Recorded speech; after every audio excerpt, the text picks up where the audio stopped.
કલ્પેશ બારોટ, પ્રવક્તા સુરત શહેર જિલ્લા કોંગ્રેસ સમિતિ. છેલ્લા કેટલા દિવસોથી સુરત એરપોર્ટ ઓથોરિટી ખાતે રિક્ષા ચાલકોને જે પ્રવેશબંધી કરવામાં આવી છે એના વિરુદ્ધમાં સુરત શહેર કોંગ્રેસ સમિતિના નીચે હેઠળ આજે અમે એરપોર્ટ ઓથોરિટીને આવેદનપત્ર આપવા માટે જઈ રહ્યા છે. સામાન્ય માણસો રોજીરોટી માટે એમ તેમ રખડતા ત્યારે છેલ્લું એમની પાસે કોઈ રોજીરોટીનું સાધન હોય તો રિક્ષા છે.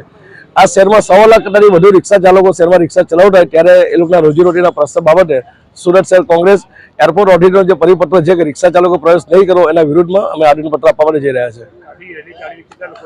વીઆર મોલ ખાતેથી અમે એરપોર્ટ ખાતે જવાના છે. 100 થી વધુ રિક્ષા ચાલકો છે અને 400 થી 500 અમારા કાર્યકર્તાઓ છે.